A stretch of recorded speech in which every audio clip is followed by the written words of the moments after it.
Assalamu alaikum. A very important question I was asked: how to memorize.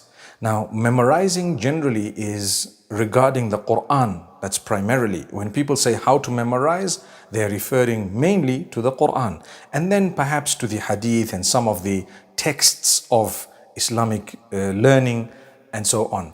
Number one, remember, you need to have your obligations in place. Whatever Allah has made obligatory upon you, have it in place. So your 5 daily prayers and so on, you have it in place. The way you dress and whatever else, you have it in place. Secondly, the prohibitions you stay away from. So you would be far from pornography, far from adultery, far from, major sin considered in Islam as a Muslim. And thereafter, you need to make sure that you utilize your spare time effectively.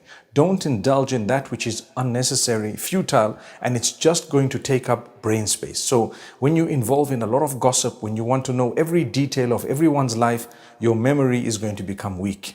When you waste your time watching movies and perhaps indulge yourself too much in something, your brain space is being occupied and your subconsciously your brain is working overtime. It cools down at times. It goes back and rewinds what has happened through the day. So you tend to forget things. So if you free up your brain space, your CPU space, you would obviously have a little bit more in terms of the capacity to memorize.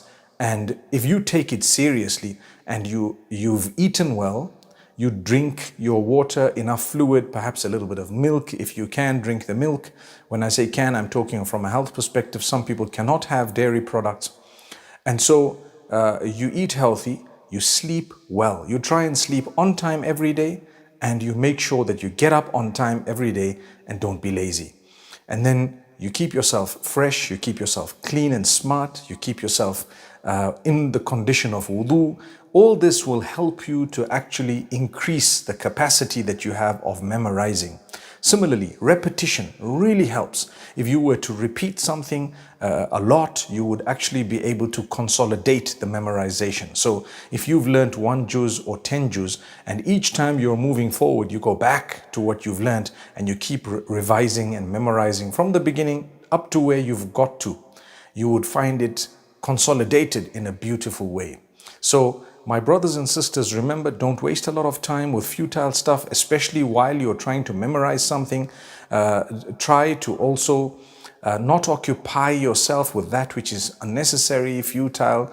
Like I said, some people sit in front of the movies. Some people spend so much time on their phones. Some people are so interested in people's lives. Remember to abstain from backbiting and gossip. Engage in the dhikr of Allah. That's another one. The memorization of the Quran would require you to keep your tongue moist with those words and also with the praise of Allah. Send blessings and salutations upon the Prophet Muhammad, peace be upon him, and make dua, which means supplicate or pray, call out to Allah to help you to memorize. Ask Allah constantly, oh Allah, help me to memorize this, and be serious about it. If you are serious, inshallah, and you can enjoy your life, you can set aside the time for the amount of time you're going to spend on your phone in a constructive way, but still that needs to be limited, because nowadays with technology, let's be honest, we can get carried away. Every one of us, including myself, sometimes something interesting, and before you know it, you've spent 2, 3, 4 hours on it, and you've actually eaten up time that you could have used or you were supposed to have used in something else. So this is the way to, inshallah, increase your memory. Also, listen to a few others. Some people say a few nuts and almonds and so on might help you, inshallah, in that if you chew your food properly, and so many things I've heard from people. But what I've given you from myself, I've learned that way. It has helped me memorizing, and it's all basically bringing you closer to the Quran, the Sunnah, and what is right. And inshallah, we would be able to benefit in that particular way. أقول قولي هذا وصلى الله وسلم وبارك على نبينا محمد والسلام عليكم ورحمة الله.